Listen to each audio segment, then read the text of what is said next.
Let me introduce Anthony Smith. Anthony Smith is a local pastor. Okay, that's nice. But what you may not know is that Anthony is also an author, a poet, an intellectual in residence here in Salisbury. And, yeah, the last time through the municipal elections, he got elected to city council. Yay! And he's somebody, you get to know Anthony, and you have gotten to know a friend.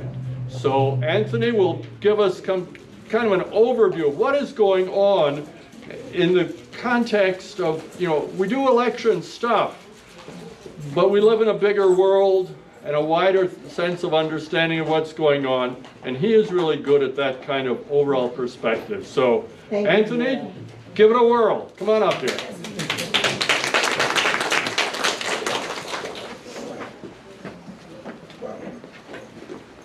Good morning, everybody. Good morning. Can you hear me? Yes.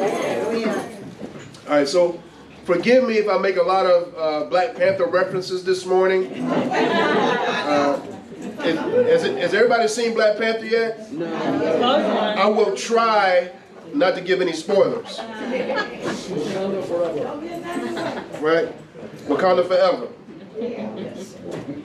But thank you for the invitation. I'm so glad to be here with you this morning. I want to share briefly. And I apologize, I have to jet and head to Black Voters Matter. They're convening for a strategy session for the region with local activists in the state of North Carolina. So I get a chance to participate in that, about how we can mobilize young people to the polls. And so one of the things that I want to share with y'all briefly is one, like many of you, I was waiting for tanks to start rolling the next day through the streets after the election, right? I thought literally democracy would end that night. But thank God, crisis has been somewhat averted, right? Yeah. And so we know that the historical pattern, and I think Ken's going to get more into the election, way into the election details, but I think we can be grateful that the historic pattern of midterms that typically shift the other way, that was disrupted. And so we're thankful for that. We're thankful for, as I think it was Stephen Colbert says, we're thankful for the pink splash. No red waves. But I want to read a quote from you, from one of my favorite military strategists, Karl von Clausewitz. Right, any historians here? Where's, yes. So I have to be careful here. Make sure I get this right. You'll correct me, I'm sure, right? Yes, he said yes, okay. But anyway, Clausewitz wrote a lot about war.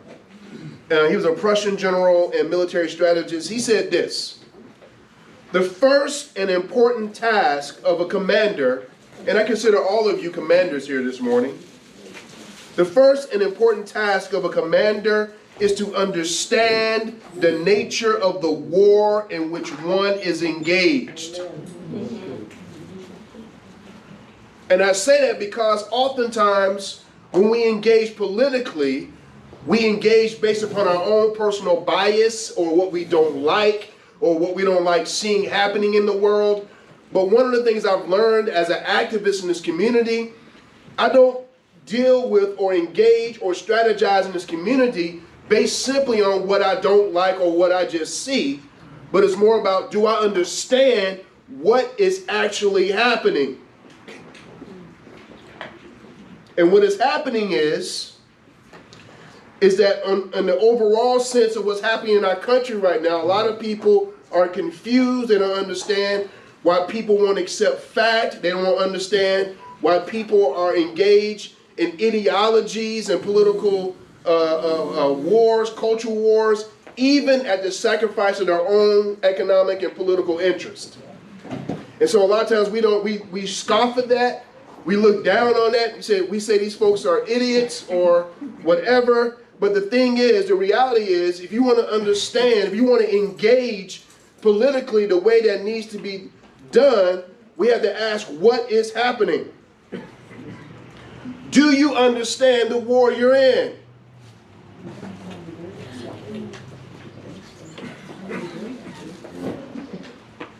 And I follow the work of Diane Nash, that great civil rights superstar. She asked the question, who are we? And what are we willing to do? And I always ask this. So too often we start with either what we cannot do or what is possible. One of the things I've learned in working in this community, I don't start with either of those questions. I start with, the question I ask is, what needs to be done? Not what I don't like, not what I think we can do, what is possible, but what needs to be done. And that requires analysis, that requires discernment. And what that does is that leads to strategy and tactics that engage you in a work that has more of an impact and more of a transformation in your community. So the things I want to share with you today, broad overview of types of things that we're dealing with, if we're really to understand, as Sun Tzu would tell us, know the terrain in which you're operating in, we really want to understand these things, we should have a kind of, I don't know how to say it, but curiosity. Oftentimes in this work that we do, we're not curious enough. We're content with our settled understanding of what is happening in the political world. And the fact of the matter is, I'm just in a recent Facebook discussion with some folks, and we were talking about county commission, right? And one of the things I highlighted to folks is there are people on the other side that think that they are engaged in a divine cause. I know that sounds crazy to some of us, but that's sure enough the truth. There are people willing to engage in undemocratic, anti-democratic process, work, movements to secure what they believe to be the republic by any means necessary. There is no reasoning. There is no logical conversation. There is simply, they will use any means. They will use whatever bully pulpit, whatever political power they have to do that. So we have to understand this is the scenario in which we're in. Thank God these folks only make up 20% of the American population.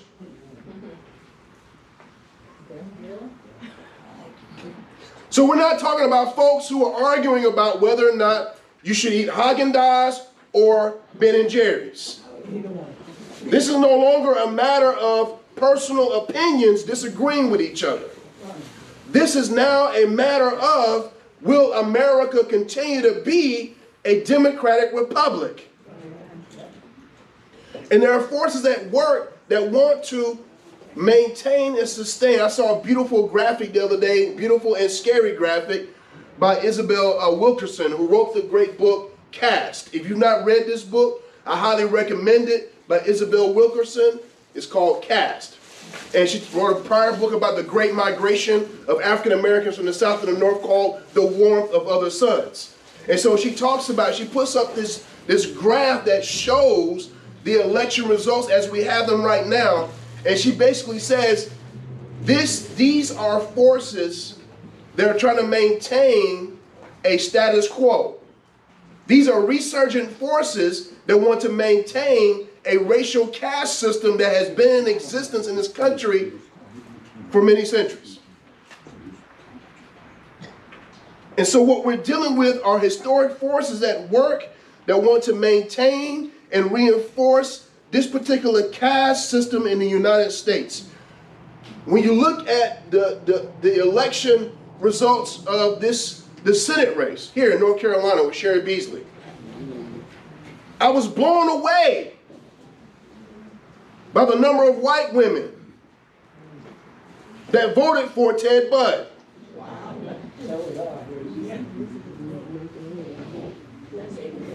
27% of white women in the electorate voted for Sherry Beasley.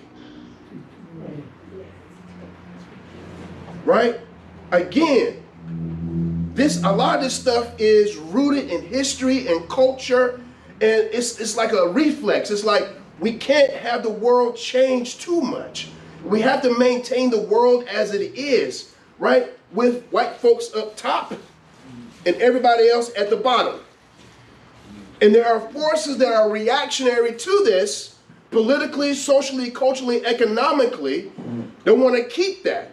There are people who are, and that's another part of this, we have to understand that a lot of these folks are, not y'all good folks, but a lot of these folks are driven, maybe so, I don't know, but a lot of these folks are driven by an anxiety and a fear that they are losing power. They're losing the world that they inherited, that their foremothers and forefathers inherited. And so a lot of the policy, so when you're dealing with somebody who's operating at that level of anxiety and fear, then the world is about to come apart, and the world as I understand it, this great American past, make America great again, is a classic and perfect encapsulation of all of what I'm discussing right here. We are dealing with people that are fearful. So much so that in every movement, there's a great book that I'm reading now. You may find there's a lot of book references here this morning by Peniel Joseph. It's called The Third Reconstruction. And he's a historian, scholar, activist. And Dr. Joseph talks about how in every movement, Reconstruction movement, whether it's the first Reconstruction, which is the abolition of slavery, in the immediate aftermath of the Civil War. He talks about the second Reconstruction, which is after Jim Crow and the Civil Rights Movement. And then he talks about what we're in now is called the third Reconstruction, with the election of Barack Obama as president, with Black Lives Matter, with a lot of anti-racism, a lot of equity talk, and a lot of the policy shifts that we've seen in the last 2 or 3 years. He says we're in the beginnings of what he's called a third Reconstruction. And he said the thing is to pay attention to is, and I think as Democrats we have to pay attention to this, and be really aware and not naive anymore about this, that in every Reconstruction that's ever happened in this country, there's always been a backlash. There's always been a response to try to put the country back to what it was before the movement happened, right? So when the abolition of slavery happened, Reconstruction began to happen. In those number of years, those few years that we had after the end of the Civil War, there was massive investment into trying to address that. But then, if you read the history, it phased out. There's a lot of history behind that, but there was a response to that, Jim Crow. It was an attempt to respond to the liberation and emancipation of black folk in the United States. Jim Crow comes. Horrific. Terror. Marginalization. Systemic racism. Overt. And there were movements all the way, going all the way back to there's always been movements in this country to address these kinds of things. But a lot of us know them as the Civil Rights Movement, going in the 1950s to the 1960s, right? There was a response to Jim Crow to try to dismantle that. Legal segregation. And when that got dismantled, at least in the form that it was dismantled, it shifted. And then there was a response to the Civil Rights Movement.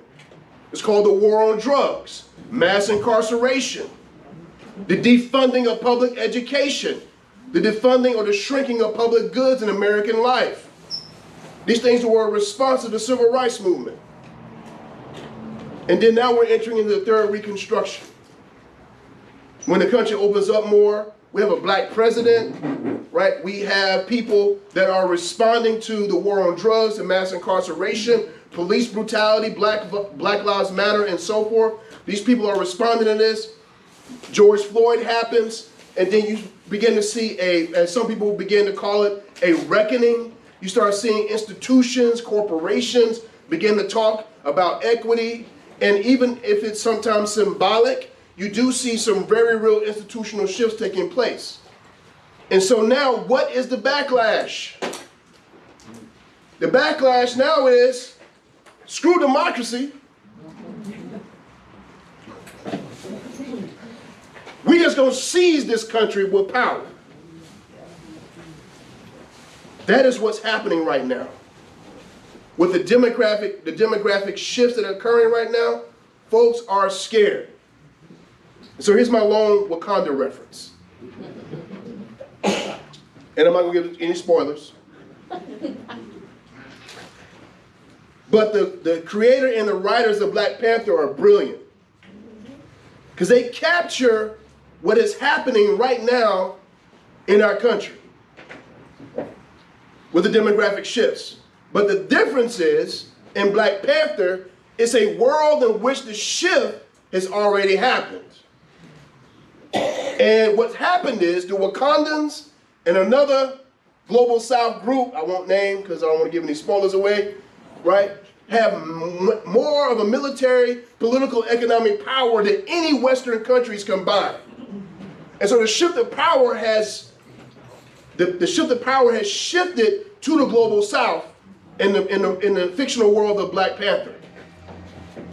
And the thing is, if you read the story, it's always been that way. It's just that Wakanda kind of kept to themselves, right? They didn't want to share all that. They was like, we're just gonna keep to ourselves because we know what y'all gonna do if y'all found out what we have.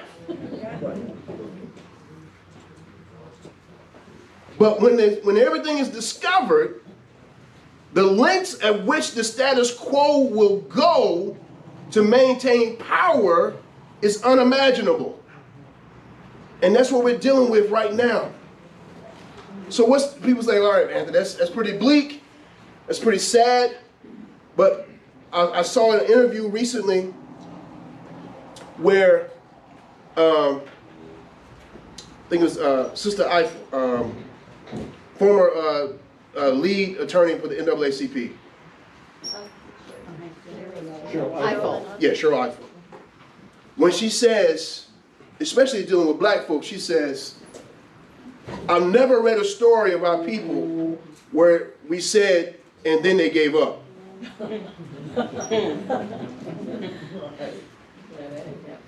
I've been immersing myself in my ancestors. Because one of the things I felt back in 2016, I felt like we're going to have to drink deeply from their wisdom. Because we're heading into a situation dealing with political forces, organizing against political forces that have the same kind of energy that's very similar to what our ancestors had to deal with in the first Reconstruction. That same bare use of power to control and the willingness to use overt political violence, similar to what we saw in the first Reconstruction. So we're going to have to call on our ancestors, right? Which means we're going to have people that are going to have to be daring, think outside the box, imagine the impossible, and work together across our differences. This is what is required in the times in which we live. I'm excited and I'm hopeful about our local things that are happening. I think that this last election here locally, a lot of things were revealed. And hopefully Ken will get into that. But I want to drop this idea on you. I no longer subscribe to the idea there's nothing that we can do in Rowan County. I don't subscribe to that anymore. I think if we build movement and momentum and do some deeper cultural organizing in neighborhoods and pockets of folks, I think that we can shift this county. But we gotta be strategic. We gotta dig in. We gotta be, as they say back in the civil rights movement, we gotta have movement discipline. We gotta have unit cohesion in the way that we move in this community. Amen? Amen. So I'm grateful, glad to be here today. I hope this was okay. Hope this was all right. Thank y'all for coming. God bless you.